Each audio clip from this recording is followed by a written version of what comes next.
Imagine this. It's late, past midnight. You walk into your bathroom half awake.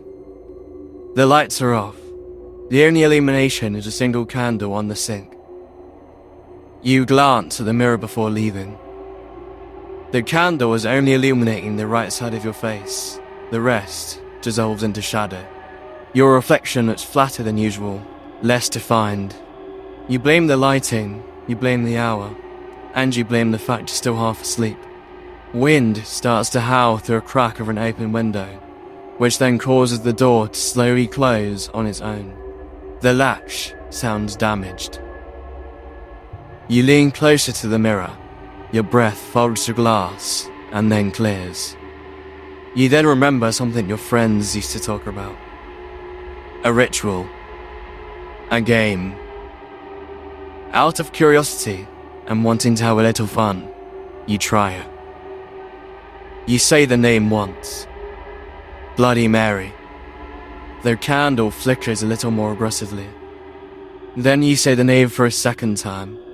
Bloody Mary. Your reflection blinks, just a fraction too slowly. You hear the door lock. Then, a third time. Bloody Mary. Bloody Mary is usually dismissed as just a children's game. A dare, a joke, a game played at sleepovers to have some fun. But jokes don't survive generations unchanged, and they don't appear independently in different countries with the same rules and the same structure just randomly.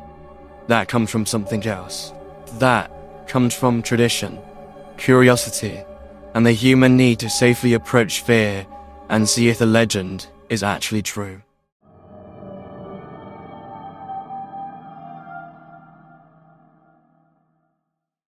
The modern Bloody Mary ritual is believed to have formed in the late 1960s. The modern rules are simple and well known. It needs to be done in a dark or dimly lit room with a mirror, most commonly a bathroom. Then, you need to look into the mirror and repeat her name. Most commonly, it is repeated 3 times, but has been known to be said up to 100 times in different cultures. Some cultures believe you must spin a certain number of times, or in some cases, even prick your finger. It is often done alone, in isolation, but it can be done in groups, where everyone says the name at the same time, or one at a time. Sometimes it screams, sometimes it stretches, and sometimes it just stares. People chant her name and something appears. In some stories she attacks, in others she drags you into the mirror, and sometimes the damage comes later. People wake up scratched, bloody, changed. It has even been said that sometimes horrific accidents could happen after performing the ritual. Despite the different outcomes, the structure never changes. A mirror, darkness, repetition, isolation.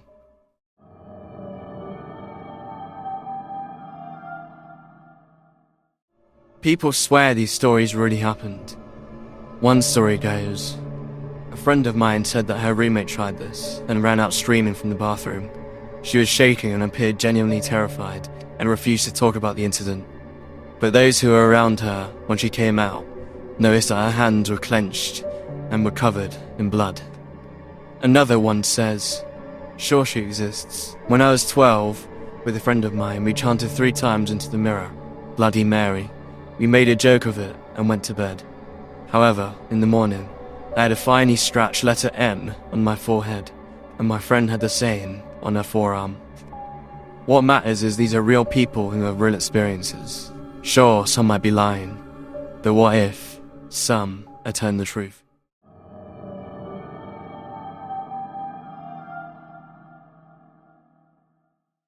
In the early 1900s, folklorist Mark Armitage began noticing something strange.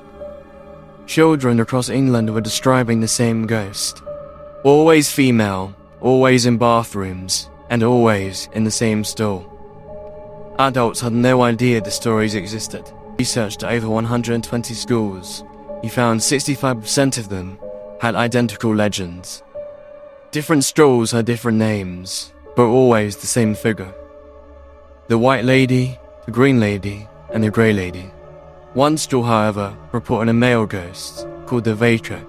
He was said to have a daughter fitting the same white lady profile. At one stool, children warned a head teacher in 1984 not to use a specific stool. 12 years later, a new generation pointed to the exact same stool. 6 generations, same story, same location. That's not coincidence. In the 1970s, researchers studied English homes with priest holes, Elizabethan hiding places for Catholic priests, during a time when practicing Catholicism was illegal. Many had legends of ghosts, most of which weren't priests, they were instead white ladies.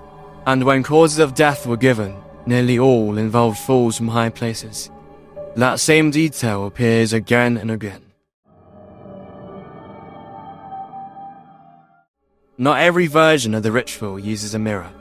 Some involve knocking, turning taps, chanting specific phrases.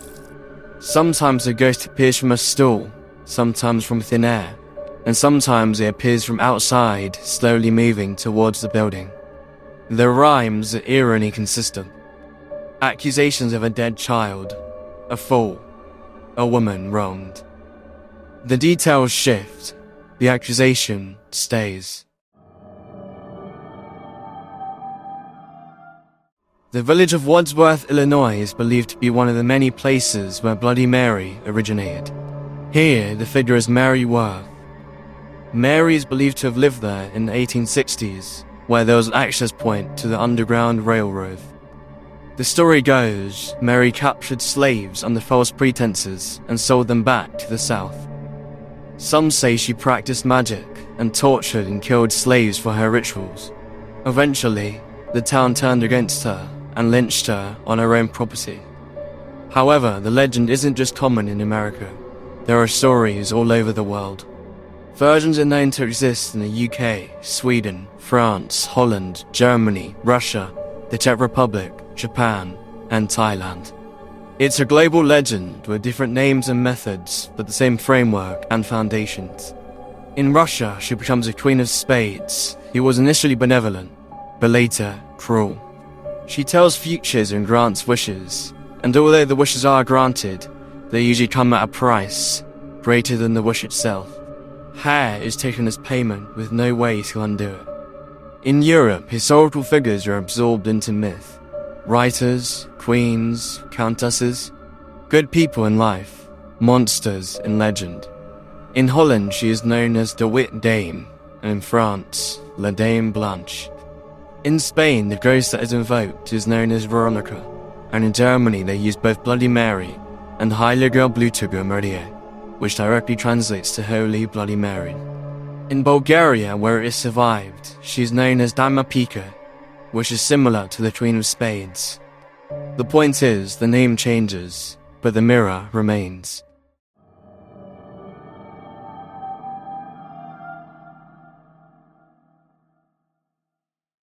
Who was Bloody Mary?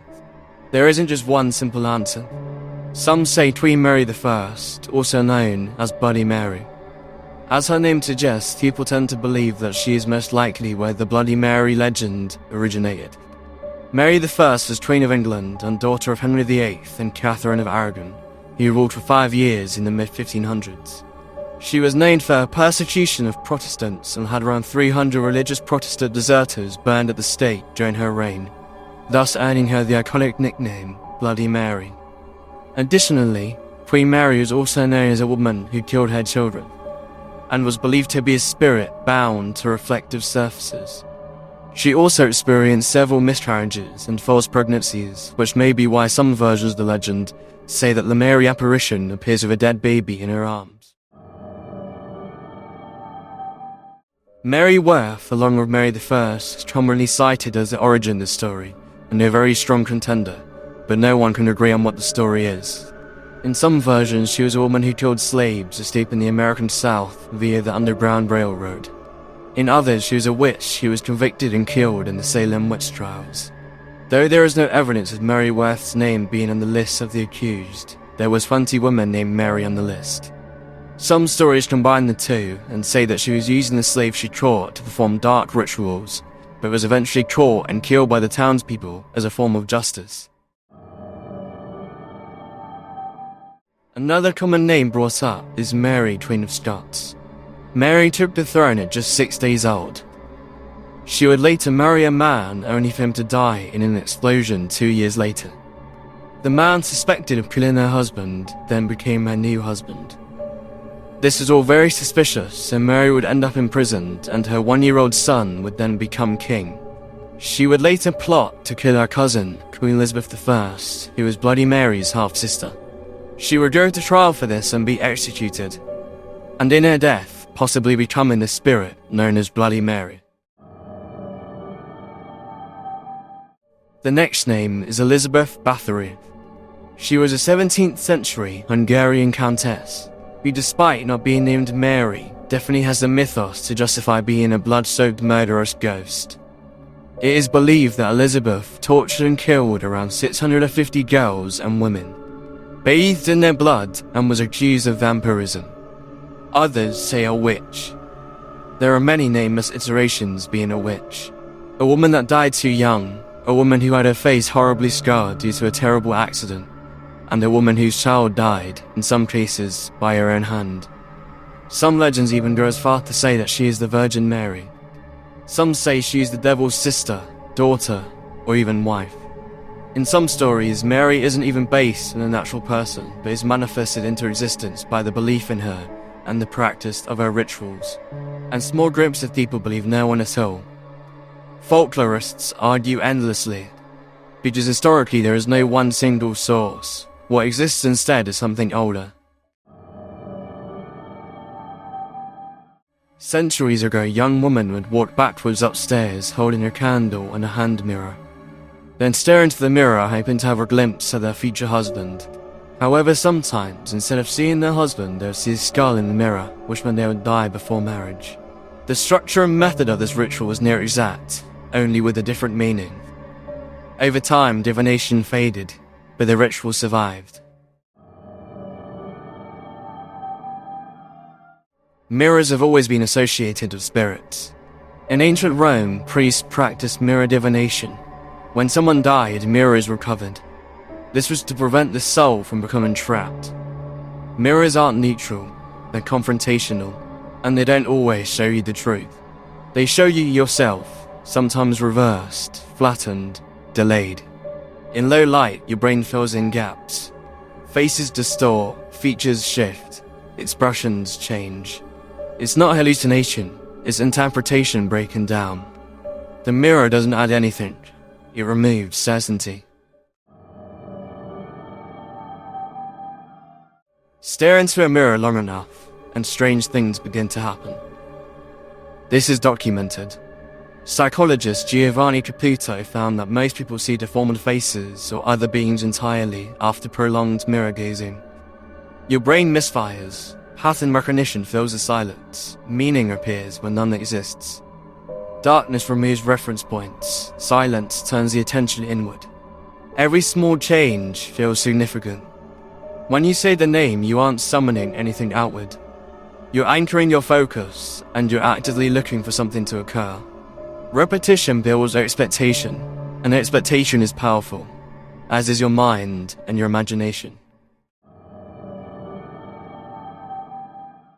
You aren't summoning anything. You're focusing. You're waiting. You're sitting with yourself in darkness, long enough for discomfort to surface. The mirror does not introduce a monster. Your mind does. Most people say they don't believe in Bloody Mary, but belief isn't required.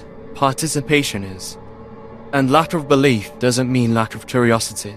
It's a safe way to feel vulnerable, to feel watched, and for the curious people to see what really happens if you say her name. It's a way for someone to feel the strongest emotion of fear without being in any real danger. And being scared among a group of friends often becomes a time of comedy and fun, which is why this ritual is so commonly done in groups. That's why it survives. Bloody Mary works anywhere. Any bathroom, any mirror, any generation. No proof required, just curiosity. You bring everything else with you. Your expectations, your guilt, your imagination, your hope or fear of something actually happening. The pause, the waiting, the tension.